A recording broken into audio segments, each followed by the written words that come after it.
చిరంజీవి గారు మాట్లాడతారు.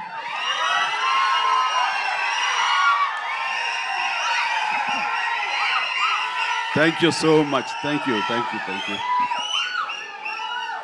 అందరికీ నమస్కారం. ఇలాంటి ఫంక్షన్స్కి రావడం మూలంగా ఇక్కడున్న ఎనర్జీ నాకు ఎంత ఉత్సాహాన్ని ఇస్తుందంటే అంతా ఇంత కాదు. వచ్చే ముందు కొంచెం డల్గా వచ్చినా సరే ఇక్కడి నుంచి ఎనర్జీతో వెళ్తున్నాను. అంత ఎనర్జీ ఇచ్చిన ప్రతి ఒక్కరికి, యూనిట్లో ఉన్న ప్రతి సభ్యులకి, ఆహ్వానితులకు, అభిమానులకు అందరికీ నా హృదయపూర్వక నమస్కారాలు, ధన్యవాదాలు తెలియజేస్తున్నాను. ఏంటి ఫంక్షన్ ఉందా? ఎవరు హీరో? లైలా, మన విశ్వక్షన్ ఫంక్షన్కి వెళ్తున్నావా? ఎందుకు వెళ్ళకూడదు? అతను మన మనిషి కాదు, అవతల బాలకృష్ణ. అప్పుడప్పుడు తారక్ అంటాడు. అంటే మనుషులు అన్నాక వేరే వాళ్ళ మీద అభిమానం, ప్రేమ ఉండకూడదా? నా మీద ఆప్యాయత ఉండకూడదా? ఇదేంటిది? మా ఇంట్లోనే మా అబ్బాయి సూర్య అంటే చాలా ఇష్టం. అంత మాత్రం చేత వాడి ఫంక్షన్ వెళ్ళకూడదా? వాడితో కలిసి భోజనం చేయకూడదా? వాడితో ఉండకూడదా? అలాగే మరి మూర్తి గారు అడిగారా, నాగేంద్ర అడిగారా, ఎవరు అడిగారో తెలియదు. కానీ అక్కడ ఉన్నారు, వెళ్ళిపోయారు మూర్తి గారు. తెలియదు కానీ నేను ఆ క్లిప్ చూశాను, వాయిస్ గుర్తు లేదు. మీరు బాలకృష్ణ కాంపౌండ్ కదా విశ్వక్సేన్, ఇప్పుడు మెగా కాంపౌండ్ నుంచి ఆయన ఎలా వచ్చారు అని చాలా చక్కగా సమాధానం చెప్పాడు. మా ఇంటికి కాంపౌండ్ ఉంది కానీ ఫిలిం ఇండస్ట్రీ కాంపౌండ్ లేదని. I appreciate. నిజమే, ఇక్కడ గిరుకు ఇసుకుని ఎప్పటికప్పుడు ఏ హీరోలకు ఆ హీరోలా ఉండే రోజులు నిజంగా ఉన్నాయి, లేకపోలేదు. షూటింగ్ల వరకే. ఆ తర్వాత వాళ్ళు ఎవరి ఇళ్ళకి వాళ్ళు వెళ్ళిపోతారు, ఎవరి ప్రోగ్రాం వాళ్ళు చూసుకుంటారు. అలాంటి రోజుల్లో నేను ఉన్నాను.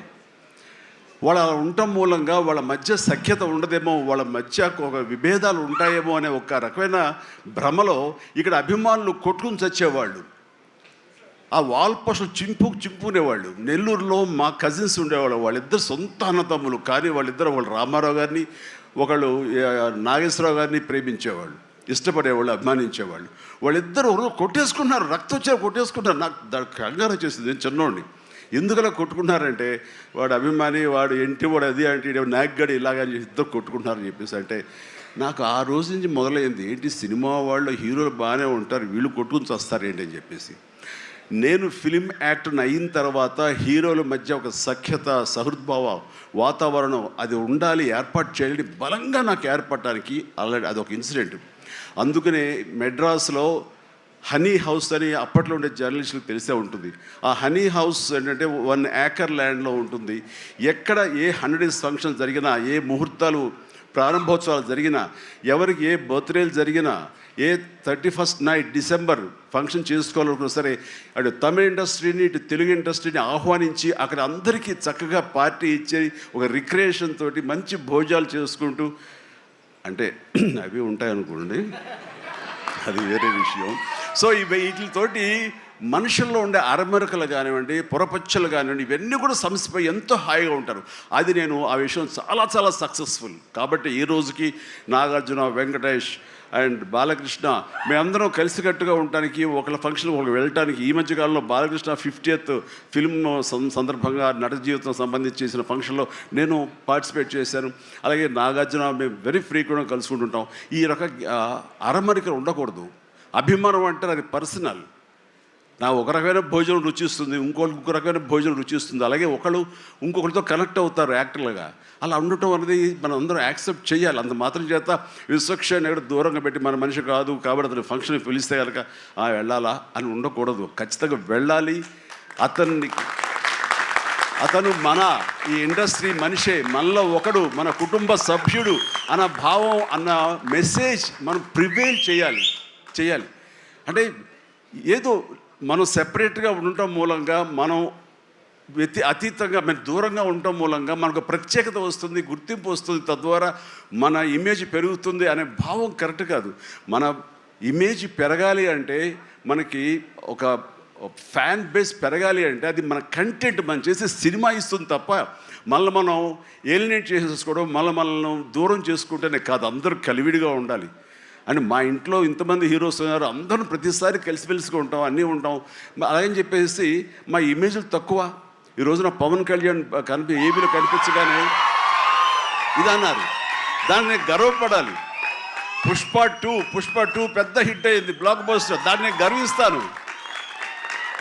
అండ్ తర్వాత ఒక్కోసారి సినిమాలు ఆడచ్చు ఆడకపోవచ్చు, కానీ మనం ఏదైనా సరే ఇండస్ట్రీలో ఒక సినిమా ఆడింది అంటే ప్రతి ఒక్కరు హర్షించాలి.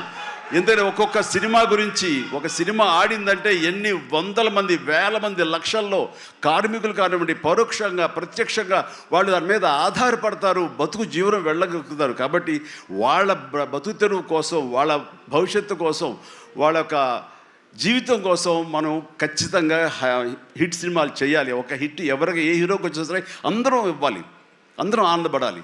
ఆ వచ్చిన డబ్బు మళ్ళీ ఎక్కడో పెట్టరు. ఇప్పుడు సపోజ్ సాహో ఉన్నారనుకోండి, అంతకుముందు తీసిన 3 సినిమాల్లో మంచి డబ్బులే వచ్చినాయి.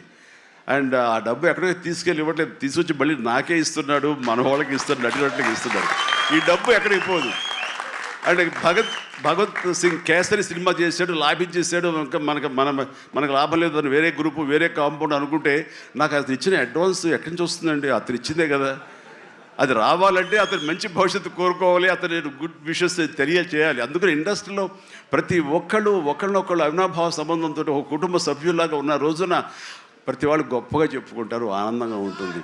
అదే అందుకనే ఆ ఆనందం పొందడం కోసంగా, ఆనందం ఇవ్వడం కోసంగా ఈ రోజున మన హీరో విశ్వక్షేణ్ నా దగ్గరకు వచ్చి అడగగానే సాహు గారు కూడా వచ్చారు. ఆ రోజున వచ్చినప్పుడు అటు సాహు నాకు తెలిసిన ప్రొడ్యూసర్, కావాల్సిన మనిషి, నా ఫ్యూచర్ సినిమా అతనే ప్రొడ్యూస్ చేస్తున్నాడు అనిల్ రావిపూడి గారితో. అండ్ డెఫినెట్గా వస్తాను, అయితే ఏ రోజు అనేది ఒక్కటి ఇవ్వండి అని చెప్పేసి టైం తీసుకుని 24 hours తర్వాత ఇది చేయడం జరిగింది. అండ్ మరి ఐ థింక్ ఆ మధ్యలో ఎవరు ఏవి ఇక ఆ కాంపౌండ్ ఈ కాంపౌండ్ అంటారని నేను అనుకోను. ఇక ఒకటే కాంపౌండ్ అంతే ఇండస్ట్రీది, దట్స్ ఇట్.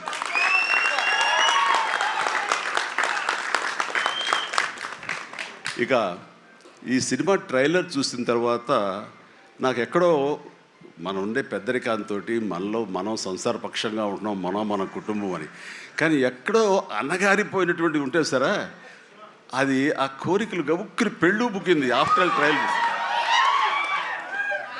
మనిషి కొంచెం మోటుగా ఉన్నాడు, ప్రౌఢలాగా అనిపిస్తున్నాడు, కానీ గ్లామర్ తగ్గలేదు, కసుక్కని అనిపిస్తున్నాడు. ఈ అమ్మ అసలు అది విశ్వక్షేణ్ కాకుండా నిజంగా ఆడపిల్ల అయి ఉంటే ఎక్కడో గుండె జారి కొంచెం గల్లంత అయ్యేదేమో అనిపించింది ఆ మురుగు నాకు. అంత గ్లామర్గా ఉన్నాడు. నేను చేశాను ఆ సినిమాలో, తర్వాత నరేష్ చేశాడు, అలాగే రాజేంద్ర ప్రసాద్ గారు ఇంకో సినిమాలో చేశారు. ఇవన్నీ కూడా బాగా ఆడినాయి. ఇందాక ఆయన చెప్పినట్టుగా, మన అనిల్ రావిపూడి గారు చెప్పినట్టుగా అన్నీ కూడా మంచి హిట్స్ అయినాయి. ఈ సినిమా కూడా ఖచ్చితంగా హిట్ అవుతుంది. అది హిట్ అవ్వాలని కోరుకుంటున్నాను. హిట్ గ్యారంటీ ఈ సినిమాని. అంటే ఒక హీరో అంత రగ్గడగా, అంత టఫ్గా, అంత మొరటుగా ఉండే మాస్ మనిషి అంత నాజుగ్గా నవనవలాడుతూ ఛాన్స్ దొరికి పక్కన ఉండుంటే కనుక బుగ్గ కొరికే అనిపించే అంత ఫీలింగ్ ఉంది. అంటే అండ్ డెఫినెట్లీ ప్రతి వాళ్ళు ఆ కోరిక తీర్చుకోవడం కోసంగా, చూసుకుంటూ ఉండడం కోసంగా వెళ్తారని అనుకుంటున్నారు. ఖచ్చితంగా వెళ్తారు, ఆనందిస్తారు. అండ్ విశ్వక్షేణ్ అటు మాస్గా చేశాడు, ఇటు క్లాస్గా అమ్మాయిగా రాణించేలా బాగా చేశాడు. అండ్ కథాంశంలో రామ్ నారాయణ డైరెక్టర్ చాలా ఎంటర్టైన్మెంట్ తోటి కామెడీగా ఉండేలాగా మొత్తం అంతా చాలా బాగా చేశాడని సాహు వాళ్ళు చెప్తుంటే కనుక ఎక్సలెంట్. ఈ రోజున అది కావాలి. అండ్ అనిల్ రావిపూడి తీసినటువంటి సినిమా నేను మొన్న చూసినప్పుడు నాకు ఆద్యంతం ఎక్కడ ఏంటి లాజిక్గా ఏమి పట్టించుకోలేదు. అసలు ఎక్కడ ఏం జరుగుతుందో అనేది లేదు. మరి మన పెద్ద ఆయన ఏం రాశారో తెలియదు, కానీ దాని మీద రివ్యూస్ ఎలా ఉన్నారా? ఆయన ఏం రాస్తారో నేను చూడలేదు, కానీ నా లాజిక్ అది పట్టించుకోకపోతే మాత్రం ఆద్యంతో సినిమా నేను నవ్వుతూనే ఉన్నాను, ఎంటర్ అవుతూనే ఉంది. వెంకటేష్ గారిని వీళ్ళంతా చేశారు. అదే రీతిలో ఈ సినిమా మన రామ్ నారాయణ గారు అదే రకంగా తీస్తారని చెప్పేసి ఎక్కడ ఊపిరి సలుపుకొనివ్వరు, ఎక్కడ లాజిక్ ఆలోచన పెట్టనివ్వరు, బ్రెయిన్ ఉపయోగించనివ్వరు. కేవలం హృదయంతో ఈ సినిమా చూస్తూ ఈ సినిమా ఆద్యంతో ఆనందంగా ఉంటుంది, ఎంజాయ్ చేస్తారని అనుకుంటున్నాను. అండ్ విశ్వక్షేణ్ ఖచ్చితంగా ధైర్యంగా ఉండి, ఏం కాదు, ఈ cinema block buster. Ram Narayana God bless. And తర్వాత ఈయన కరాటే రాజుగారు అంటారు. ఈయన 18 ఏళ్ళు అయిపోయిందేమో కదా. ఆ టైంలో నాతో పరిచయం, ప్రజారాజ్యంలో ఆయన ఉండి ఆయన ఒక రాజకీయగా జై జనసేన, ప్రజారాజ్యం మారిపోయింది.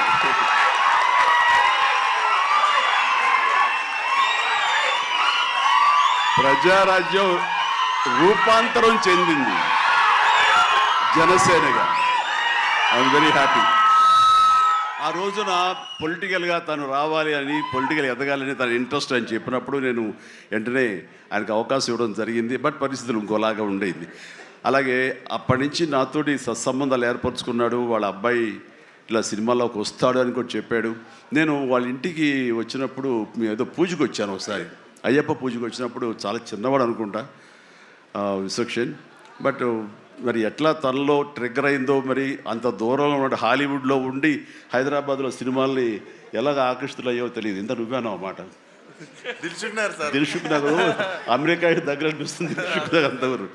సో ఖచ్చితంగా తనకి కావాల్సిన విధంగా తనకున్న హిడెన్ టాలెంట్స్, అటు రైటింగ్ కానివ్వండి, అటు డైరెక్షన్ టాలెంట్స్ కానివ్వండి, యాక్టింగ్ కెపాసిటీస్ కానివ్వండి, ఇన్ని ఉన్న వ్యక్తి ఇంటి పట్టును కూర్చోలేరు. ఖచ్చితంగా పరిశ్రమ రావాలి, ఇక్కడ అభివృద్ధి చెందాలి, ఇక్కడ తన సత్తా చాటుకోవాలి, తన జెండా పాతాలి. అది అండ్ అలాంటి అవకాశాలు నిండుగా మెండుగా ఉన్నాయి. ఇప్పటికే ప్రూవ్ చేస్తూ వెళ్ళిపోయాడు. ఇంకా ఈ సినిమా తర్వాత ఆడవాళ్ళ గుండెల్లో మగవాళ్ళ గుండెలో స్థానం సంపాదించుకుంటాడు. కొంచెం ప్రౌడ్గా అనిపిస్తాడు. కాబట్టి నాలాంటి కూడా కొంచెం అలా చూసే అవకాశాలు ఉన్నాయి. రైట్, చాలా సంతోషం. ఈ సినిమాలో నటించేటువంటి మన సింగ్ గారు, వెళ్ళిపోయారా, అభిమన్యు సింగ్ గారు. So fantastic sir, you look so tough and you are given a little comedy also.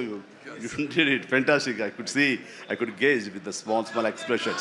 And then Dilip గారు, మనం 30 years దిలీప్ గారు ఎప్పటి నుంచో ఉన్నారు. జనసేన అన్నప్పుడల్లా ఆయన మొహం చాలా ఆనందంతో ఉంటుంది. సో జన సైనికుడు. అండ్ పృథ్వీ గారికి, అలాగే మా పాత స్నేహితుడు ఆ పృథ్వీ గారికి కూడా నేను మనస్ఫూర్తిగా నా అభినందనలు తెలియజేస్తున్నాను. And very happy. ప్రతి ఒక్కళ్ళు అందులో అనుష్క ఆకాంక్ష చాలా గ్లామర్గా కనిపించింది.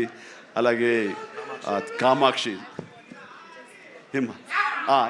ఇక నేను మర్చిపోలేను పేరు. ఈ టచ్ ద్వారా ఇక తన పేరు మర్చిపోలేను. అందుకనే తను షేక్ హ్యాండ్ ఇచ్చింది. కాబట్టి ఇక థ్యాంక్స్ అమ్మా. కొంచెం అమ్మాయిల పేరు గుర్తుంచుకోవడంలో కొంచెం వీక్ నేను. Right. So you have a great future. Definitely you will come up and Telugu industry definitely welcomes you for both of you. ఇక్కడ మన కామాక్షి ఏదో మాట్లాడుతుంటే నా చెవిలో గుసగుసలాడాడు. మన అనిల్ రావుపూడి ఏం చెప్తాడా ఏంట, మళ్ళీ ఏమి వినాల్సి వస్తుంది ఏంటి అన్నాను. కాదండి, మన దాంట్లో ఒక పోలీస్ ఆఫీసర్ క్యారెక్టర్ ఏదో ఉంది, అలాంటిది ఏదైనా అమ్మాయికి ఇస్తే బాగుంటుంది కదా అన్నాడు. ఓ శబాష్ అన్నాను, అంతే చెప్పింది. ఇంకేం చెప్పలే మీరు ఒట్టుగా, ఇంకేమల్లా. నేను కుర్రోడు కదా గవ్వుకుని ఏమంటుండే, నేను వినాల్సి వస్తుంది, నా బాధ. అందుకని సో నీకు మంచి ఫ్యూచర్ ఉందమ్మా. Okay sir, right. ఇక ప్రతి ఒక్కళ్ళు ఇందులో ఉన్నారు. వీళ్ళందరినీ మనిషికి నా హృదయపూర్వక అభినందనలు తెలియజేస్తున్నాను. ఐఎమ్ సో హ్యాపీ అమ్మ మీరు అందరికి రావడం అన్నది. ఇది ఖచ్చితంగా పెద్ద హిట్ అవుతుంది అండ్ ఏమీ డౌట్ లేదు. అండ్ నాకు ఈ అవకాశం ఇచ్చేందుకు మరొకసారి చేస్తూ, ఫ్యూచర్లో అతి దగ్గర సమీపంలో ఈ సాహు లాంటి యంగ్ ప్రొడ్యూసర్, ఆయన నిర్మాతగా ఇప్పుడే పెద్ద బ్లాక్ బస్టర్ ఇచ్చి ఆనందంలో ఉండి ఇంకా సెలబ్రేషన్స్ కొనసాగుతున్నటువంటి మా అనిల్ రావిపూడి దర్శకత్వంలో నేను ఒక సినిమా చేయబోతున్నాను. అది లీక్ ఇచ్చాడు కాదుగా, చెప్పినా కదా. ఓకే, ఇది మెగా అనౌన్స్మెంట్ అంట. ఓకే, అని చేయబోతున్నాను. ఇది రిలీజ్ ఎప్పుడు ఏంటి అనేది నేను వేరే విధంగా మీకు లీక్ ఇస్తాను. బట్ సినిమా మాత్రం సమ్మర్లో ప్రారంభం అవబోతుంది. ఇది ఆద్యంతం చాలా చాలా కామెడీగా ఉంటుంది. చాలా సంవత్సరాల తర్వాత ఫుల్ ఫ్లెడ్జ్డ్ కామెడీ. అంటే నేను సెట్స్ ఎప్పుడు వెళ్తానా, ఎప్పుడు నటిస్తానా, ఎప్పుడు ఒక ఉత్సాహంతో చేయాలన్న ఇది నాకు ఉంది. అండ్ ఇంటికి వచ్చినప్పుడల్లా సీన్స్ చెప్తున్నప్పుడల్లా అతను పగలబడి నవ్వుతాడు, నేను ఇంకా కడుపు పట్టుకుని నేను నవ్వుతుంటా. అంత బాగా ఉంది. అండ్ డెఫినెట్లీ మా కాంబినేషన్లో పూర్వకాలంలో చూడండి, మన పూర్వకాలం మరీ కీసు పూర్వం కాదు, మరి పూర్వం అంటే ఈయన ఎప్పుడు వాడరు అనుకుంటారని భయం నాకు. అందుకని కోదండరామరెడ్డితోటి మా ఇద్దరికి కెమిస్ట్రీ ఎలా జెల్ అయ్యేదో, ఎలా ఉండేదో అదే రకమైనటువంటి ఇది ఫీలింగ్ నాకు అనిల్ రావుపూడితో ఉంది. కాబట్టి ఖచ్చితంగా ఆ కెమిస్ట్రీ అన్నది ఆ సినిమాకి, ఆ కథకి డెఫినెట్గా ఉపయోగపడుతుంది. అండ్ మేమిద్దరం ఆ విధంగా కథని ప్రేమించి చేస్తే అది ఖచ్చితంగా ప్రేక్షకుల ప్రేమకు నోచుకుంటుందని నాకు ప్రగాఢ విశ్వాసం. దానికి సాహో, అదే సాహోతోటి గోల్డ్ బాక్స్ కొణిదెల సుష్మిత ఇద్దరు కలిపి ఆ కాంబినేషన్లో ఈ సినిమా నిర్మించబడుతుంది. కాబట్టి all the very best, god bless and thank you once again for everyone. మీ అందరికీ నా ధన్యవాదాలు తెలియజేస్తున్నాను. నమస్తే, జై హింద్.